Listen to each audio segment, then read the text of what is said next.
Okay, so hello and welcome everyone in this webinar where we will navigate you through PhD application process in Europe. It will be like A to Z application process, but today we cannot cover everything, but we will try to cover almost everything what you need to know for PhD application, especially in Europe.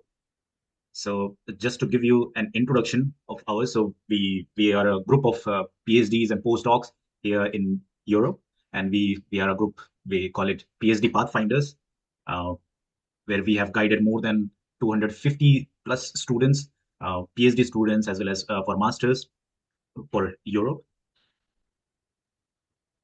And yeah, maybe Anmol can take over So, from here. so today what we're going to do is we will go through, as Piyush has already mentioned, we'll go through some of the major points that are required to prepare the application for your PhD, which obviously will start with things to consider before applying to PhD position, and then how can you identify your research interest, how to recognize and make list of professors for PhD application, and obviously the major part is devoted to the how to craft your scientific CV, what is the perfect structure of the CV, and what is how you can prepare a compelling motivation letter, and at last how you can prepare a cold email, which is more like a cover page of your application. And obviously after you're done with this, and if you get selected during the after giving your application, then definitely how to be considered for PhD interviews, and how to prepare the presentation for the interview. So these are some major sections that we will try to cover in this webinar. Yeah. So just to make sure, probably everyone can hear us, right? Is it audible? uh, Just type it in the chat box, maybe thumbs up or so that we are sure that you hear everything and from this talk. Okay, great. So let's proceed further then. Okay, so for there are certain things which you need to know before proceeding further for a PhD application in STEM field. So STEM, you already know. So first thing you need to know is what is your research interest, because that is the most important thing, especially for PhD, because PhD is a long journey. It's not like a bachelor's or master's where you finish your studies in, let's say, 3 years or 2 years. And if in this PhD journey, if you end up in some other research field, then it might be very toxic and also not good for your whole career, academic career. So it's always good to first identify your research interest. What are your research interests and how you can do? Because there are many people who have, let's say, finished their masters or completing their masters right now, or still pursuing their masters, and right now maybe they're in dilemma whether I should go in this particular area or that, because you have a broader research interest. What you can do to identify your research interest is to organize your research, your interest. For example, let's say if you have studied in your maybe some subjects in your masters or during master thesis period, what you can do, you can ask yourself what are the interesting topics which I would like to maybe continue for maybe next 5 to 10 years. Or you have to ask some question to yourself whether this particular area, what I think is interesting for me, whether I can work in this area for next 5 to 10 years or even longer. If the answer is yes, then again you can organize your research interest. And how you can do that? By looking on, let's say, research papers or some faculty members or scientists who are working in that particular area. Read their research papers or ongoing research, what research they are doing in that particular area. And then also try to have this thing that what are funding opportunities. Let's say if you're looking, especially in Europe. So let's say funding opportunity in Germany, funding opportunity in Switzerland, or so on. So once you have organized this, then it will be easy for you to proceed further with the application process, because application process in Europe is a little bit different than US. So in US, we just apply through portal and you are done with that. But in Europe, it's different. We will talk further how you can do that and what are the application processes. One more thing I would like to just show, maybe I will just exit from this screen to show you how you can make a list of professors, because that comes in the organization part as well, once you are ready with the research interest. So let me just reshare my screen again. Okay. Uh, is it visible now, this screen? Yes, to Anmol, me it's visible. Yeah. Yes, this Excel sheet. Yes. Yes, the Excel sheet is very much visible. Yeah. Okay, yeah. So it's always good to organize your list. For example, you can see like here I have made an example where you can make name of professors and their affiliation, where they are working currently, their email address, which you can find from, let's say, some research papers. So you will always see this corresponding authors. They are mainly professors or people who are, let's say, boss of that lab. And they generally have in the research paper, you will see they have affiliation, their email address, and all details are already there. So once you're organizing, when you're doing all this research about the professors, always try to organize in Excel sheet so that you don't forget that which professor is working in that particular area according to your interest. So once you have the name, affiliation, email address, and just have a link of their research paper, because once you are making the list, probably you will forget that in which area they are working. So it's always good to include their research paper or maybe their lab website link so that you can go back again to that and have a look that in which area they are working particularly. Also try to write application date. Application date means when you're sending them an email, cold email, so that you can track your application as well. Add a remark whether you have received any response or not, just to have a track of it. And also have a section where you can mention what are the scholarship options. For example, let's say some professors are in Germany, then you can have a look what scholarship options are there in Germany. DAD is the famous one, but you can also look for others in Switzerland or in other countries, so that you have this information. And why I'm telling you to have this organization like this, because once you will send your application to professors, when you will approach to professors, it will not be like they will directly respond you back that okay, yeah, they have a position, PhD position, or if they have funding. So they might say that they don't have funding. In that case, you can respond them back that these are the scholarship options in that country and you would like to apply for that. So it will also show that you are proactive and you know all the options, you have done your homework. So yeah, it's always good to have this kind of list. So again, for approaching professors, it's very important to have eye-catchy subject line, because again, I would just like to give an example. Whenever you open your email, your inbox, what do you see? You see name of person who has sent you application, and you see subject line. Based on that, you decide whether I should open that email or not. So it goes same for the professors as well, because they are getting hundreds of email every day. So you have to come up with some interesting or eye-catchy subject line so that that professor, he or she, is clicking on your email. Then the next thing is to have a personalized email. That means your email body where you explain about certain things, which Anmol will further talk about that. And third thing is to always attach, let's say, your CV or motivation letter, so that if that professor is interested in your email or your, let's say, application, then he or she can have further look on your CV, what you have done, and also about your motivation letter. So these are the very important things which you have to consider before starting your application process. So next, as I mentioned, that you have to include your scientific CV and motivation letter. So let's proceed with the scientific CV and motivation letter part. Maybe Anmol can take over from here to explain you how to craft a scientific CV for a PhD position. I will stop my screen. Yes. Um,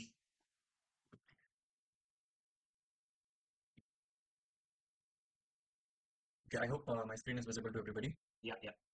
Okay.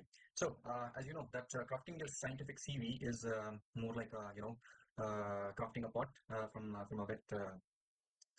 It's mostly like that. But before that, we have to keep in mind that there is a fundamental difference between a scientific CV and a job CV. In a scientific CV, the scientific CV has to be well organized. That means that there is a specific pattern that one has to follow in the form of organization. And second, it has to be precise. That means it should contain only the necessary information, no extra and no less information that should be there in your scientific CV. And the third one is definitely it has should contain all the necessary information which is required, which tells the maximum amount of content about your academic career. So I have a question for you. Which CV would you prefer to read? The one on the left or the one on the right? I will give you like 10-20 seconds to give your answer. You can just comment on it. Yeah. Write it in the chat box. Yeah.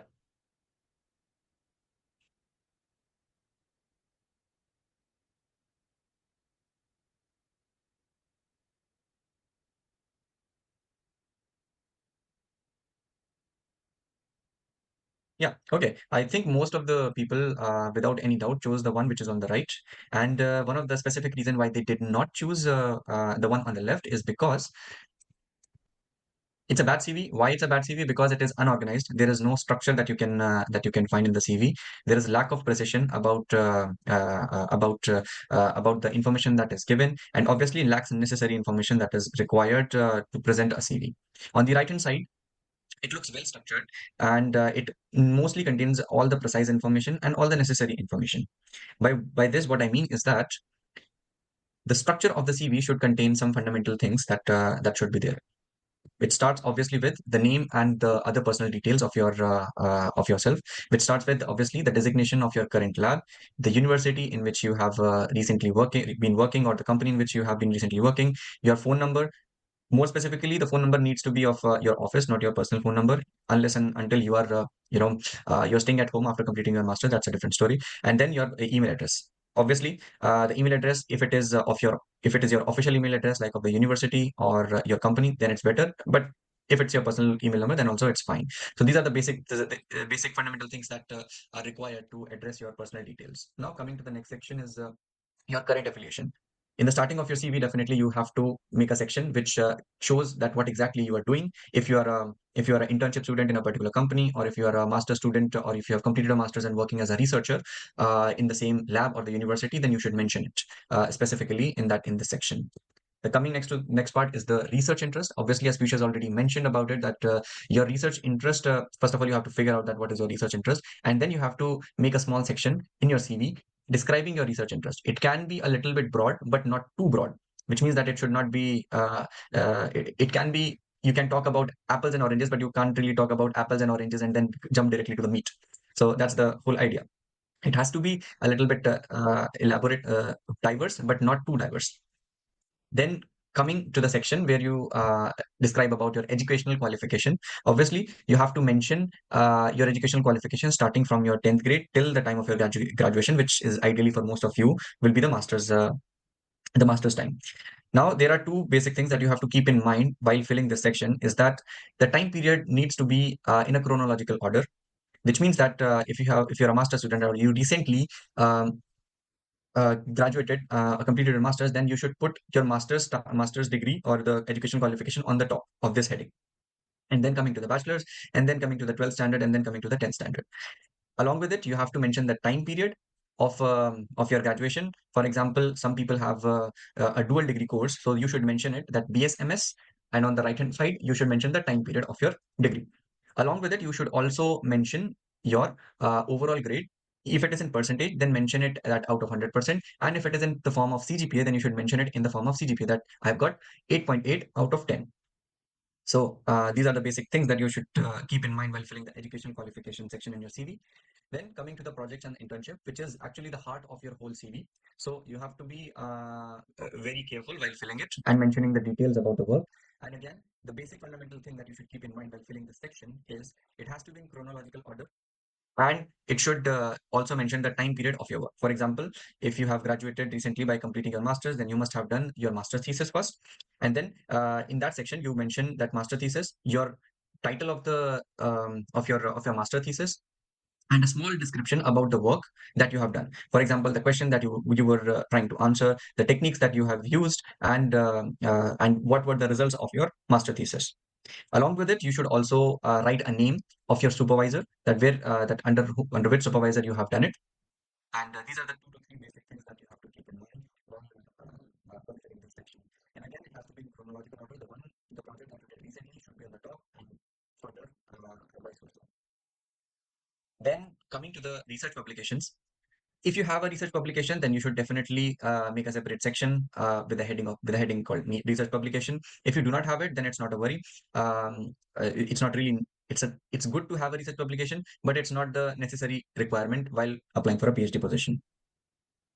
If you have a research publication, then definitely you should write or you should mention your research publication in a scientific manner, or more specifically, it should be written in the research paper format. I mean, whenever you read a research paper, you have in the references there is a proper pattern that is followed for the publication. So you should also follow the same pattern in your CV. Along with it, you should also mention the DOI of your research publication. That's really important because you want your CV to be as easily approachable as possible. So mentioning the DOI will help the professor to look into your publication super easily. Now, coming to the skill sections or the lab experiences, this separate section should also be further divided into subsections. For example, if you have specific programming skills, then you should make a separate section within the skill and experience section, mentioning about your programming skills. And if you have some different microscopy techniques that you are expert in or you have experience, then you should mention it in a separate section, microscopy techniques, under which you can mention about different techniques like fluorescent microscopy, atomic force microscopy, or something like that.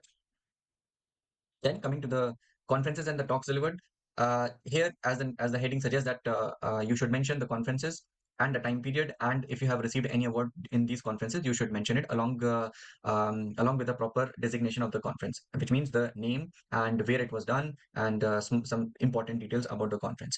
Do not fill this section with a lot of conferences. I have seen multiple CVs of students that they fill half of the page with conferences and talks delivered. No, you don't have to do that. You have to be very picky while mentioning about your conferences and the talks or the posters that you have presented.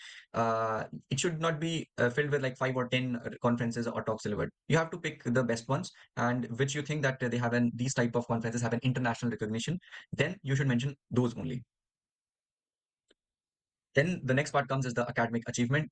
This section should contain name of the competition in which you participated, the position you got, and the time period, obviously. Along with it, same recommendation as for the previous conference and talks delivered. You should not fill it with a lot of achievements. You should fill it only with the specific ones. For example, in India, the international, the one of the toughest exam is JEE Advanced or AIMS or NEET. So if you have got a rank, then you should mention it along with the time period and the rank that you got. Then coming to the extracurricular and leadership activities, this part should contain, mention only the things that are really relevant to your skills and showing some leadership qualities, which could mean that maybe you were the part of organizing committee in your fest, or maybe you have organized a scientific Olympiad or something like that. Then you should mention it in this section. And then what we have is the last but not the least, the referees.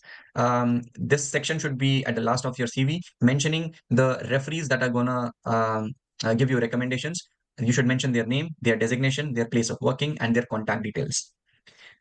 So this is the whole structure of your CV. That these are the fundamental things that you should keep in mind while structuring your CV. Obviously, no CV is a best CV. There is always a chance of improvisation and showing a little bit of creativity. But the points that I have mentioned in the previous slide, these are some basic things that are really necessary to to make your CV come out of the box, out of 1,000 CVs that are given to the professors. Obviously, it is not a one-day job. You have to keep on working on it. You have to keep on improvising it based on the response that you get during your application time from different professors. And please do ask for suggestions from your supervisors after making your CV and some senior PhD students, or you can obviously contact us for the recommendations or for the improvisation of the CV. So yes, this is from my side in terms of preparing a new, well-structured, good-looking CV. Now we will move towards a section where we will talk about how to make a compelling motivation letter for the PhD position. So now I will give the screen to Piyush. Yeah, thank you, Anmol, for explaining how to craft a nice scientific CV. Now we will proceed again towards the motivation letter part, which is again, so it's like CV and motivation letter is like 60% of your application. CV, we already know how to craft a nice CV, which is, let's say, 30%. Let's jump onto the next 30% of your PhD application, which is motivation letter. So here is an example how a motivation letter looks like for a PhD position, especially for a advertised PhD position. So for example, I've seen that many people, they address professors with respected sir or dear sir. If you're approaching any professor, or if you're writing motivation letter for any professor who is working in Europe, then try to avoid writing this respected sir or dear sir. Try to address them with their name, dear XYZ Piyush, professor. apologies for interrupting. I think you have to reshare your screen. I think it is not visible. Okay. Is it visible now? But the screen is visible. The screen is visible to us. But this example part, is it visible? not really. I will stop sharing my screen. Okay, yeah. And now it's visible. Yes. Okay.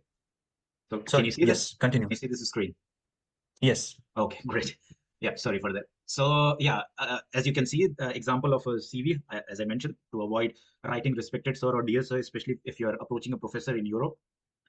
Then motivation letter is like kind of marketing of your skills, where you have to sell your skills in a motivation letter. So what you have to write is, so this is a different kind of motivation letter, as I said, that if you're applying to a advertised PhD position.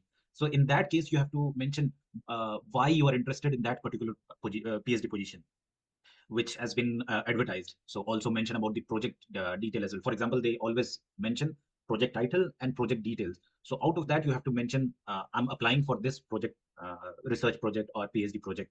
So that you mention these things in the first paragraph. Also do a little bit of buttering of that institute, or if you know who is the PI in that particular project, then try to also mention about their research very briefly, that what they are doing, what are the ongoing research they are doing, and why you are interested in their lab or that program which you are applying to. So again, it's like kind of little bit of buttering. Then next paragraph should be explaining about your bachelor's or master's.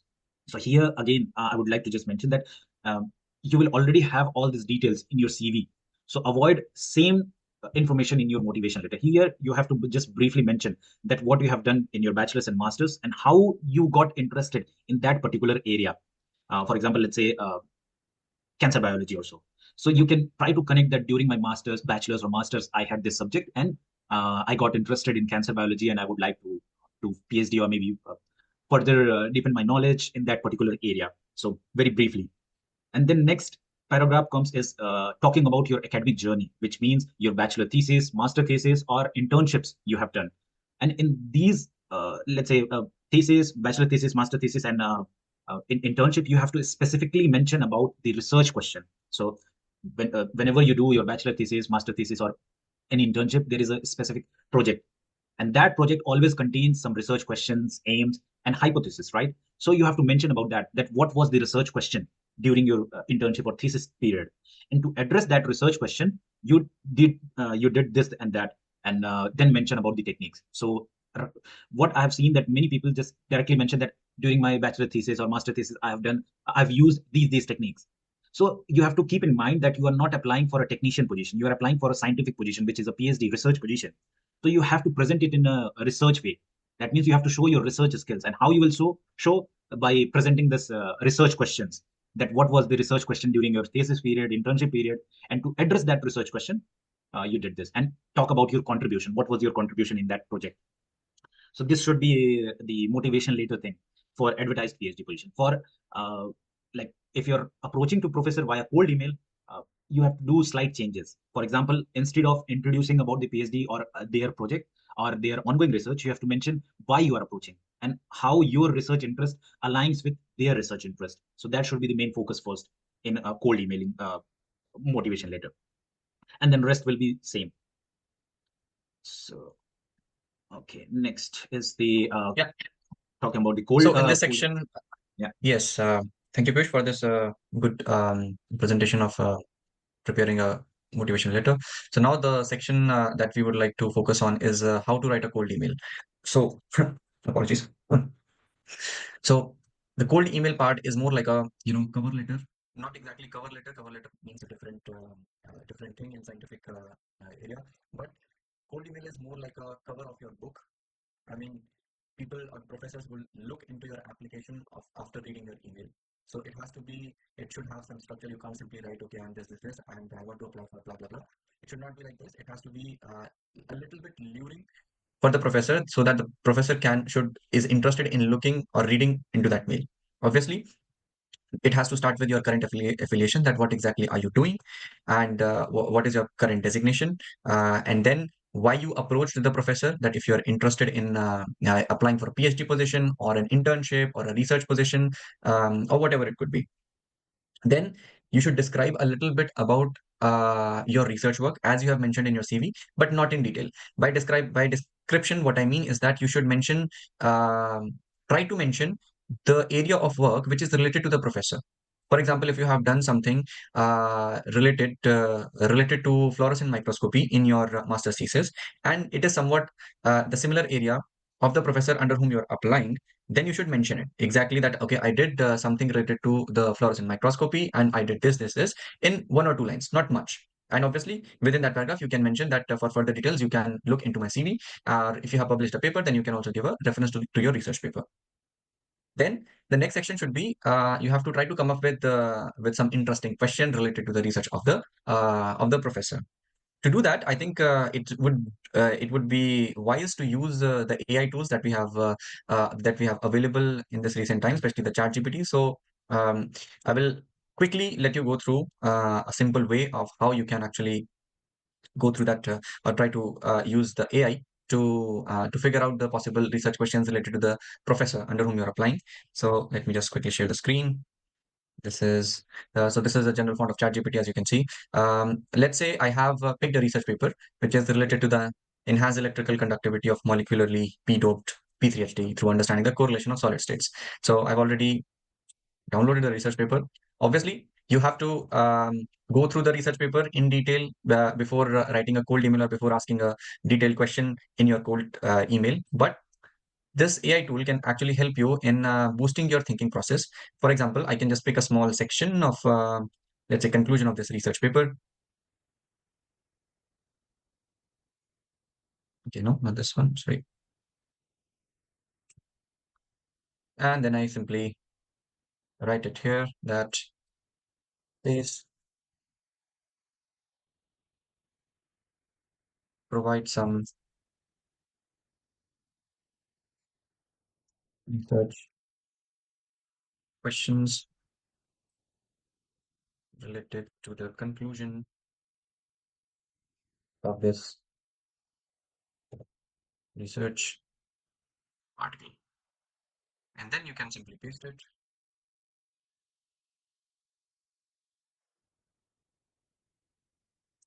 And ask ChatGPT to provide you some insights about the possible area of research questions that are available. So this is one of the easiest ways by which you can boost up your your application process by identifying the possible questions related to the professor's area of interest or area of work. Obviously, as you know that this ChatGPT or any other AI tool, they are not 100% precise. You have to be very much conscious about what you are searching and what the results are being given to the AI, by the AI tool. Sometimes it happens that the results that are given, they are not correct. So obviously you have to go through the literature, the actual scientific research literature, that if the question that it is provided by the AI tool is actually correct or not. So, but obviously it will help you in categorizing or in giving you a bulletin points. Okay, these are the possible area of research or research work or the questions that I can ask to make my application or the cold email look a little bit better. Now coming back to the again section.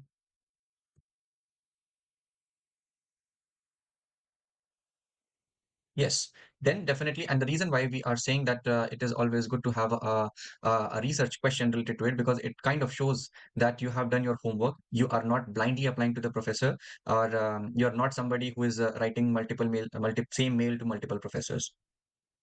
Then obviously, the last section of your cold email should contain that why you are a perfect fit. It could be related to your previous experience in your master's work or your research internships that you did recently. Then you can mention it, since I have done this particular area, this particular work in this particular area, and this particular area coincides with your area of research work, then I'm definitely a perfect candidate for your group. Then definitely you should have a good ending, a humble and nice ending, that I am very much interested in working with you.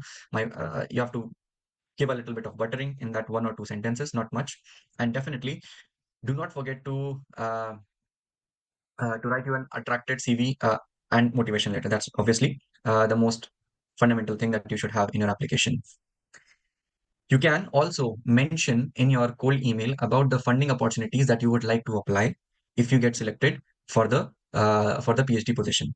And in Europe specifically, there are two different things that you have to keep in mind. One is you can be selected as a PhD student based on a fellowship and scholarship, or you can be employed as a employee of the university, which comes under the section called as employee contract.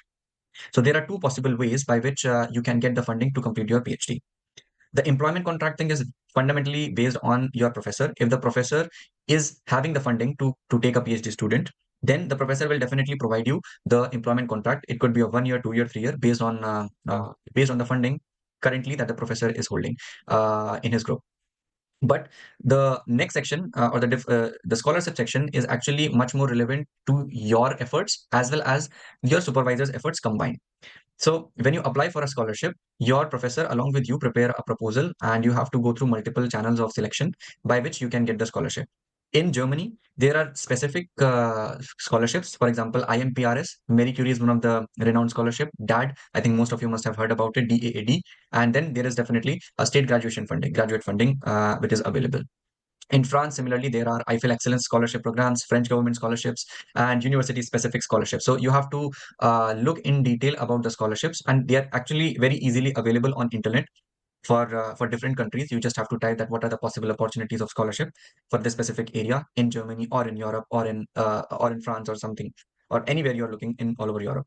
Similarly, for the Sweden, there is Sweden Research Council grants, and there is Karlsruhe Institute scholarship, university-specific scholarships again. And then this section actually, so this is basically related to the scholarship section. Please keep in mind that every scholarship have a different pay scale.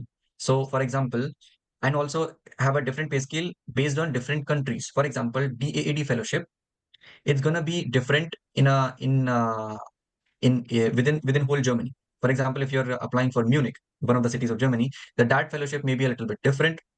And also, if you are applying from India, the DAT fellowship has a specific amount. So it varies extensively. It has a whole spectrum of the amount of money that you will get. But on the other side, if you get the opportunity to get an employment contract, it is more or less very specific to a particular university. So, for example, if you are working in University of Freiburg, there is a specific amount of money that you will get within that whole region. There is no variation in that. And how to calculate the PhD salary calculation based on the different type of contract that you will get, you can easily go through the link, and you can get more details about the employment contract that you will get. So yes, this is an overview of the funding opportunities in Europe that we would wanted you to look through.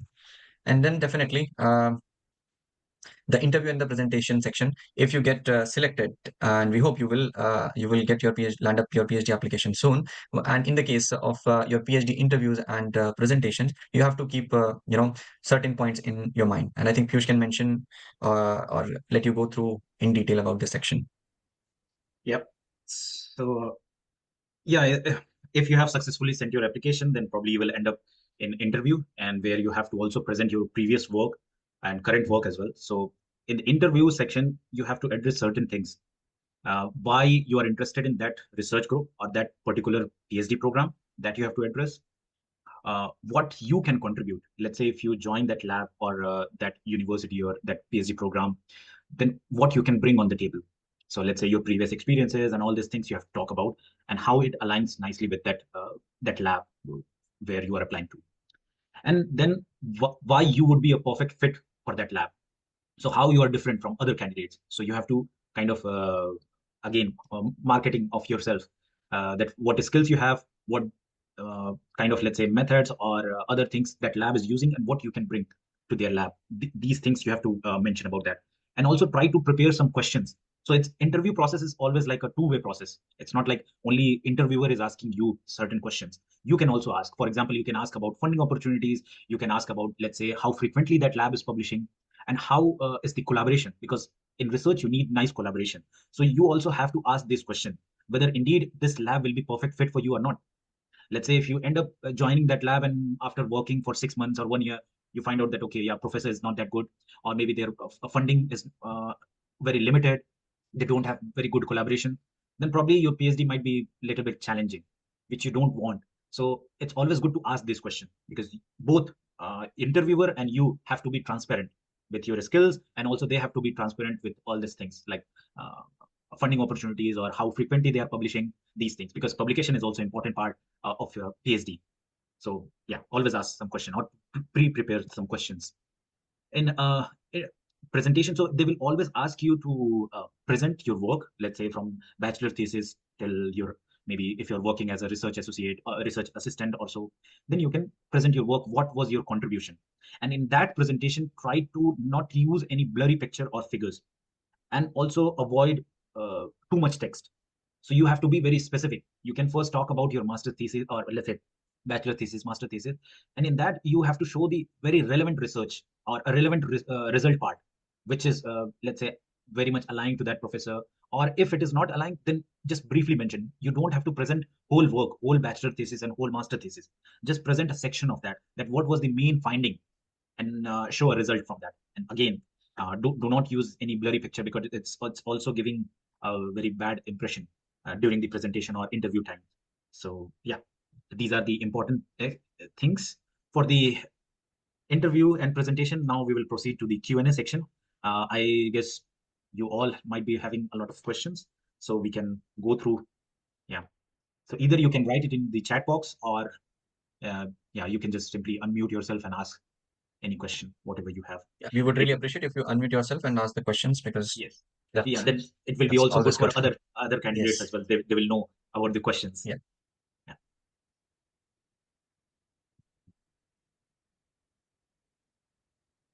Hello. Yeah. Yeah. Good afternoon, Piyush. Thank you so much for nice presentation. So I have one doubt. So what is the difference between motivation letter, SOP, and cover letter? So SOP and motivation letter. So in US it's slightly different, but for Europe it's I mean both are almost same. So both are nearly the same. Yeah. Yeah. So you have to mainly, as I said, you have to do the marketing of your skills, whatever you have done, let's say from bachelor's to master's, that you have to present instead of just writing same thing what you have mentioned in CV. So most people just mention that where you have done your bachelor's or master's, in which year, what percentage you have got. Instead of that, try to focus on research part, like bachelor thesis part, or if you don't have bachelor thesis, just master thesis, then present that what was your contribution, so that you show your research skills. Yeah, that should be the main focus. Yeah. Okay, so it has to be like more like a story. Okay, got it. So what is then cover letter? So how is it different from both of these? Yes, cover letter is different than SOP and motivation letter. Cover letter is normally, for example, there is a advertised PhD position. So they will normally ask for cover letter. So you have to write according to that advertised PhD position. That, for example, I would say, again, you mentioned about this advertised PhD position, and then your very, let's say, specific experiences or some skills, very briefly. So it should not be more than one page. Whereas SOP and motivation letter can be more than one page, because you are telling whole story about your contribution. But in cover letter, you have to just briefly mention. Thank you so much. So I would like to add one thing to the cover letter part. Cover letter part, the things that we have mentioned in your cold email body, it's more or less the same. The points, the bulletin points are just the same, and obviously, as Piyush has already mentioned, it is very specific to a particular application. So in the cover letter also, you mentioned startingly what is your designation, what have you done, why, so what is the what is the purpose of sending the application, that you are interested in applying for this particular position. You have done this specific amount of work in this particular area of work, and you're highly interested in this particular in working with a specific professor and all these things. So it's more or less the same. The content is the same. Obviously, it is very specific to a particular application. Thank you so much. So there is a question in chat box. Can you explain how to acquire DARD scholarship in brief? So I mean, people think that it's a complicated process, but it's not. Application process is complicated, but what you have to do, again, as we mentioned, that you have to approach a professor first. So when you have this list of professors who are working in, let's say, in your research area in which you are interested, approach them. And then once you have the conversation, and if they say that okay, they don't have funding, if they have funding, it's good, because you can get employment. If not, then tell them that you want to apply for DAD fellowship.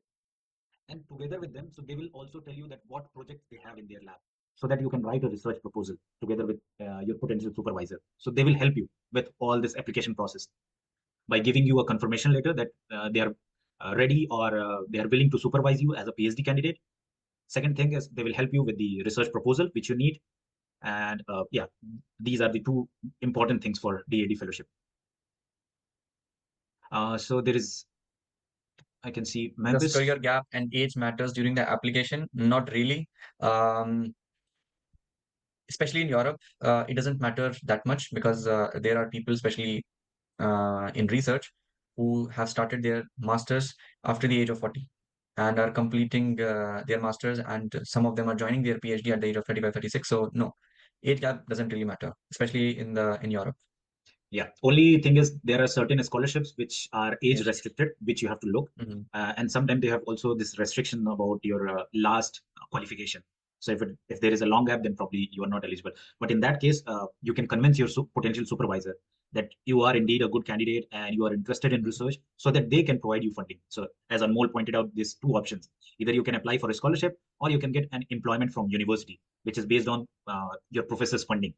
So these are the Yes. options. You don't have to look for the So, scholarships. so the career gap, I think one of the best ways to overcome this is, let's say you have a 1 year or 2 year career gap. I'm sure that in this 1 year or 2 year, you must be doing something.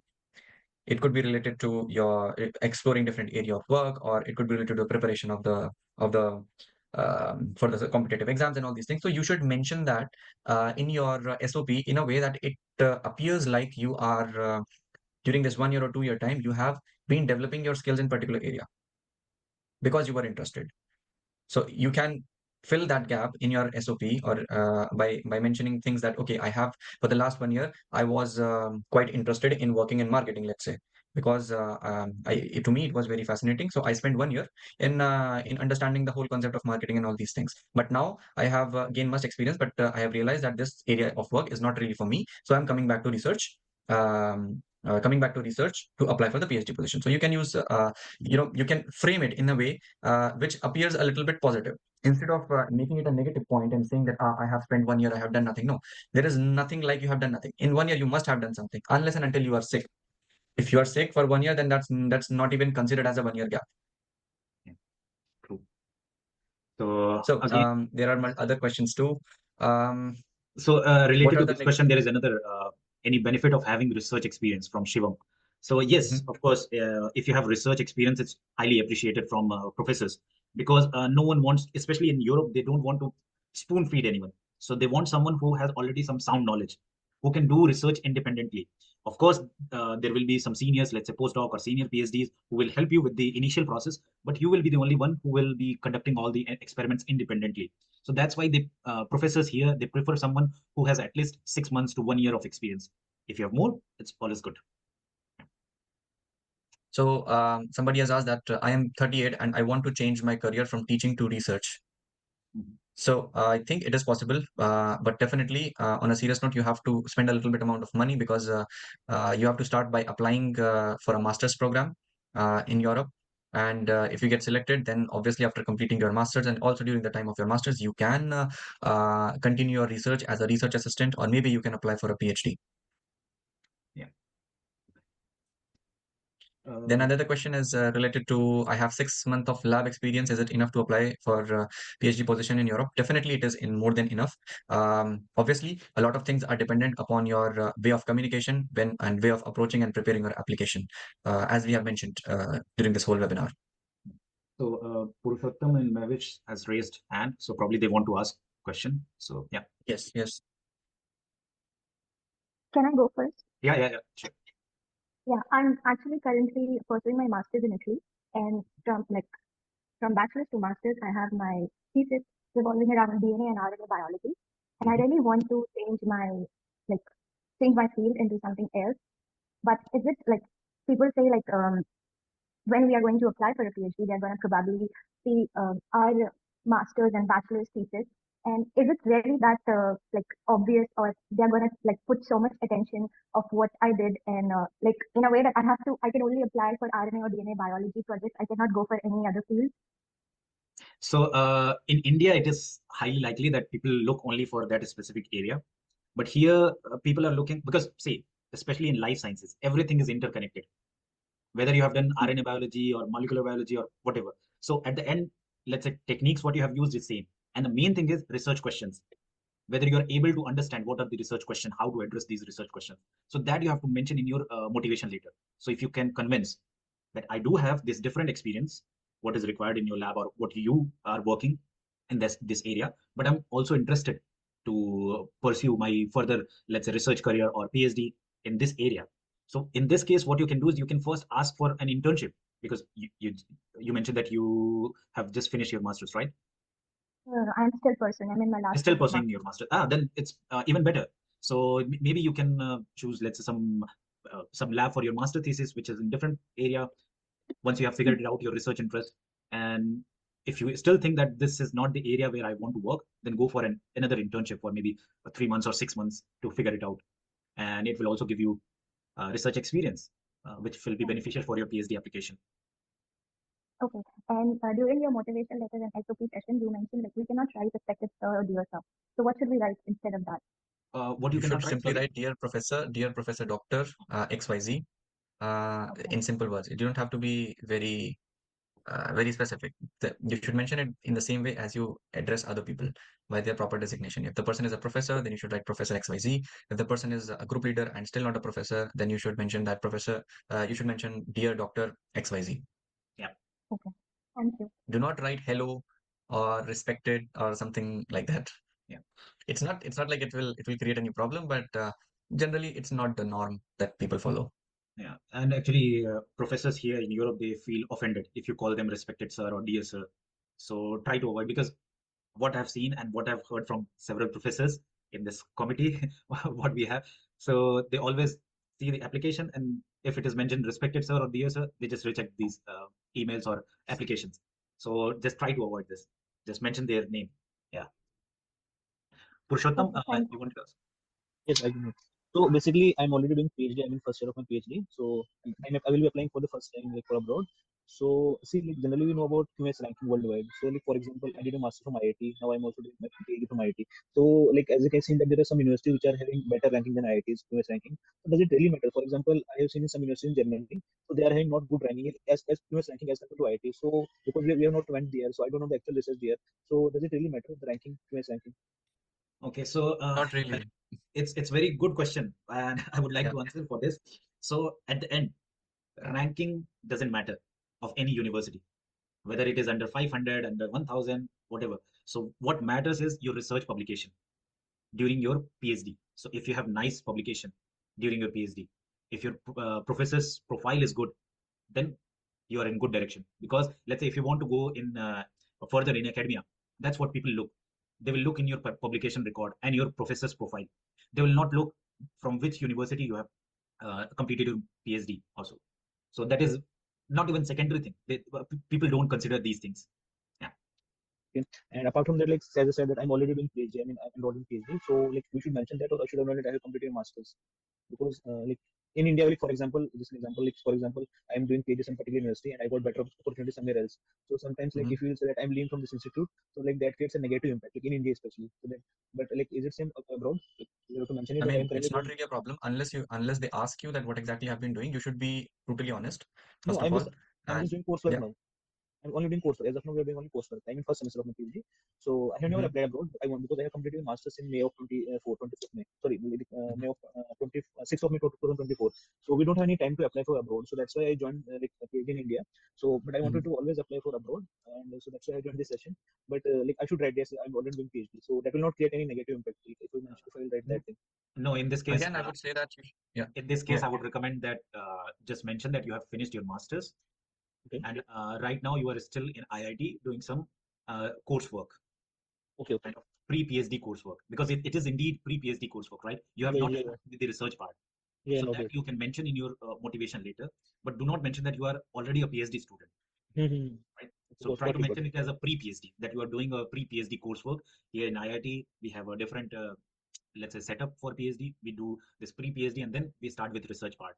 So that you can mention it in this way. So it will be also true and not hiding anything, any fact. Yeah. Got it. Got it. Thank you so much. Okay, so in chat box, let's see if there is any question whether SOP and motivation letter are same. We already addressed this question. I have qualified CSIR net exam, published paper. Wonderful, that's good. If you have qualified CSIR net, as Anmol showed you this thing in CV that you can mention in your achievement and scholarship or all these things, so that you highlight, and also in your motivation letter, maybe highlight very briefly that I have qualified this competitive exam in India, and you can mention that how many people, students. So not to boost, but to just show that this is something important in India, Yes. and many Obviously, thousands. that's gonna boost your application even if you're applying for masters or PhD. Doesn't matter. If you have a publication, go for it. And yeah, Publication is always good. Yeah. If you don't have it, it doesn't matter. It's just that you have to convince your potential supervisor that why you will be perfect yeah. fit. And publication Yes. is just a kind of extra evidence that you do have research experience. Even dear should be avoided. It's okay to write dear. It's not a problem. Yeah. So again, I see some hands. Yeah. And yeah. Hi, I'm Asma. I have a question. Actually, I have recently completed my master's graduation. I mean, I'm yet to be graduated. Maybe in December it will be finished. But and I completed. I will complete my master's from Italy. I have a question. Like I have a not 6, almost 8 months of my research experience here, but not in that extensive way. I mean, maybe there is still lots of space to learn more things. But but my next career goal is to pursue PhD. But I'm quite, you can say, not confident enough about my research skills that much. So is there a negative point? I mean, I know whatever you have told, you have been told the whole webinar session, I have to marketing myself, my skills and everything. In some point, I get confused, like if I cannot show that enough of research skills and everything, I mean, should I apply or I mean, what should I do in the next stage? Should I first pursue some internship to gain the research skills, or first to directly? Because now I think kind of the session to time for search for PhD proposals and positions so that I can take it in the next year. So that's why I just want to know what should be the future suggestion steps. Yeah. So, I mean, if you're not confident with your, let's say, research skills, you are yet to complete your master's. So it's a best period actually. What you can do is you can go for internships, even abroad. You can apply for internship in Europe. There are many funded internships. So it's not like unpaid internship as mostly in India or within South Asian countries we see. So whenever you are Actually, approaching I am from Bangladesh. yeah, that's why I mentioned. I have seen the webinar session in the LinkedIn, so I just interested to listen to things. Yeah, that's why I also mentioned South Asian. So it covers Bangladesh, Pakistan, Iran, all these countries as well. So yeah, let's say if you're not confident with your research skills, so apply for research internships in Europe. It's paid internship. You will get money as well as you will also figure it out whether indeed this lab is good for me or not. So you will first thing is you will enhance your research skills. Second thing is you will figure it out whether this lab is good, lab environment. Because again, I would like to point out that it's a long journey, and you want to be in an environment where you can thrive. So you have to also choose certain things as well, which you have to do the research. We forgot to mention this point, but whenever you have, let's say, confirmation for a lab, either for internship or for PhD position, especially abroad, because you are moving out of your country, not from your city or a different thing. It's out of your country, home country. So you have to be careful when you are joining any new lab. So you have to do research, like ask other alumni, other PhD student or master students who have finished their master thesis or internship. Ask them how was the lab environment when they were working. How is professors' behavior towards students? How they discuss, let's say, if they discuss frequently, because discussion is the very important part of PhD or research journey. Because if you're discussing frequently with your supervisor, then you will be more of like you will have a direction to finish your PhD or to go further in your research. Yeah. And also, I would like to add one thing specifically. Sure. Do not try to apply for PhD position just because you want to come out of your country, Bangladesh, India, or whatever, from wherever you No, belong. I am currently in Italy. It's a very general comment to everybody, Okay, actually. okay. So this is what we have experienced. I think Piyush would also agree on it, that it's very important to know your future supervisor and the group in which you're working. Like Piyush has already mentioned that the work environment matters a lot, like how the discussions are carried out in the group, and what is the behavior of the supervisor, or what's the culture of the whole group. So yes, sometimes what happens is that the profile of the supervisor is really nice, and he is one of the renowned professors, but the behavior towards his PhD students or behavior within his lab is really toxic. So you have to keep all these things into the mind while applying for the PhD position, and these things will be very much clarified when you reach to a position of interviews. So, as Piyush mentioned, that the interview section is a is a two-way process. Not only they ask you questions, you are equally free to ask more questions about their group. That what's the culture of their working, and how do they proceed when they do research? What is the frequency of having regular discussions and all these things. So based on that, you have to judge that whether this particular group or this particular supervisor is will be compatible to my my area of my you know my area of working. So these are some things that you should keep in mind. Okay, so there are other questions. How to find internship positions in Europe? There is no specific, sorry to say, but there is no specific answer to it. Every single university have their own funding opportunities for internships, but there are some general fellowships. For example, DAD, Max Planck also provides internship positions, and I think there are more than 80 Max Planck institutes within the whole Germany, and every single Max Planck institute offers the internship opportunity with a certain amount of money. And I think it's more than enough for you to survive for at least 1 or 2 months. But all these institutes open their portals at a specific period of time. For example, in the month of February or January, every single institute have their own different time. You have to look into it actually. So there is no specific answer. Sorry to uh, for the specific question. Yeah, I mean, one possibility. So in life sciences, there are some kind of portals as well. Not portals specific, but programs for internship. So I have this list of internship programs on my Instagram page, and I have pinned that. So if you'll go, you will find all this up to 10 programs, internship program. But it is specifically for life sciences, not for whole STEM field. But as Anmol pointed out, that there are some specific institutes like Max Planck or some other in other countries, you will see they always mention that they do have internship option. If not, then what you can do is you can approach professor like with the cold email, and then ask them that if they have funding for maybe internship. So don't hesitate in asking for funding. And if they say they don't have funding, then look for some options. What are the scholarship options or internship programs available in that country? So it's simply just Google it, you will find all this information. On top of that, within Germany, it is highly likely that if they don't have, let's say, any scholarship, or if let's say internship program has already, the deadline has already passed, what you can do is you can also say that you are also willing to maybe work as some part-time thing. Like there is a student job, we call it Hiwi job. So normally, if professor has some funding, they always give a Hiwi job to students so that they can get a small amount around 400 or 500 euro to kind of small survival for you during your internship period.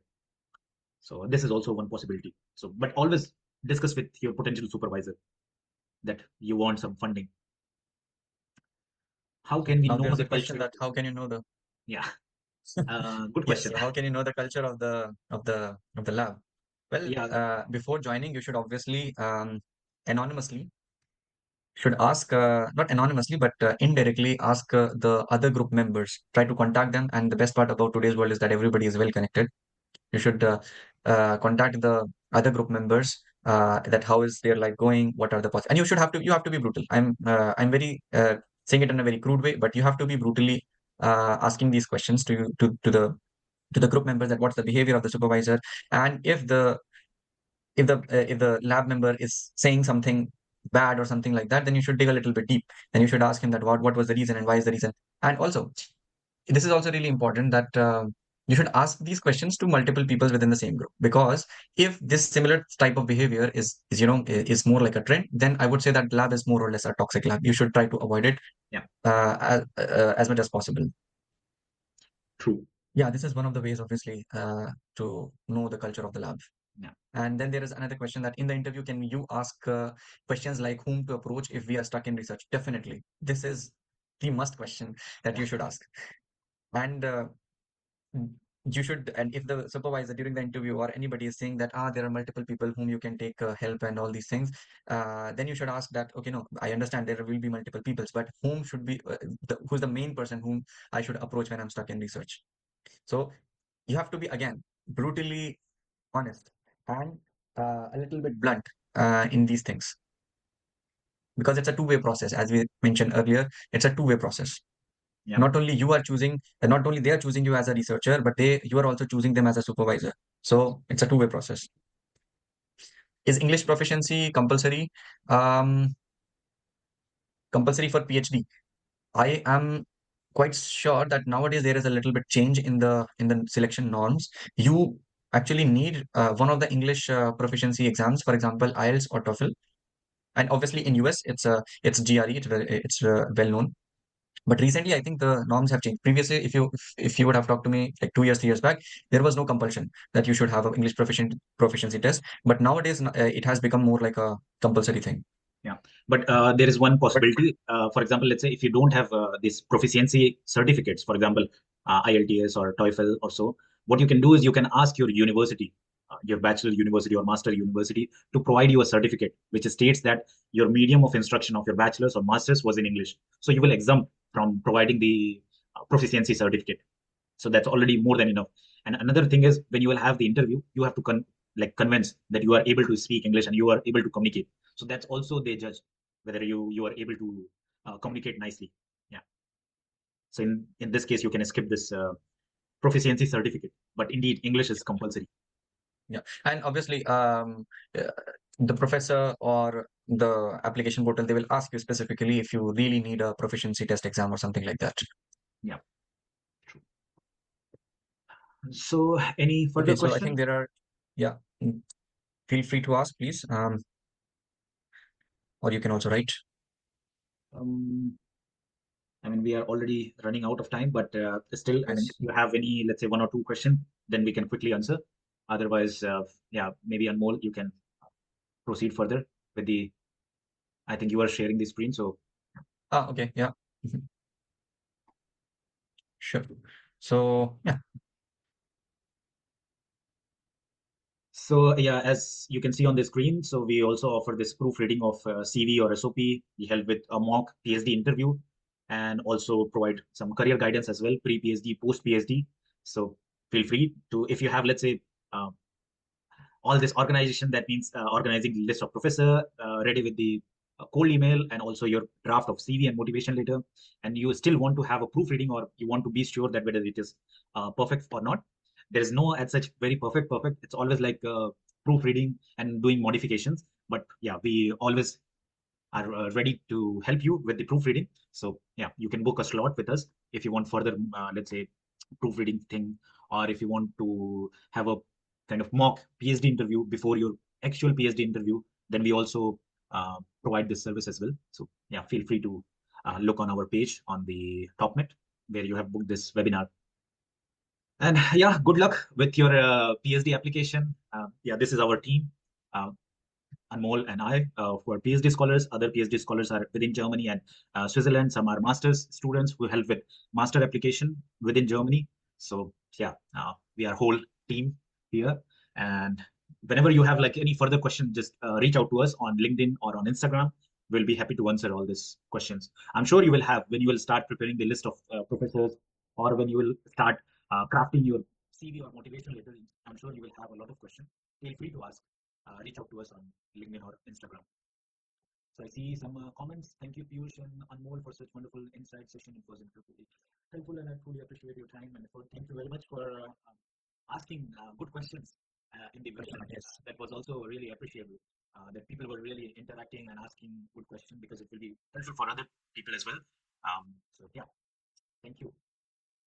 And obviously, you can find more details about the internship, because I see that there are a lot of questions about possible internship programs and PhD fundings. I think Piyush, you have mentioned it in your ID very specifically. So Yeah. we do recommend that you just go through his ID, either on LinkedIn and also on Instagram. He posts a lot of good content about the possible funding opportunities and all these things. Do check it out, and there you can find more detail about these internships as well as PhD fundings within Europe. Yes.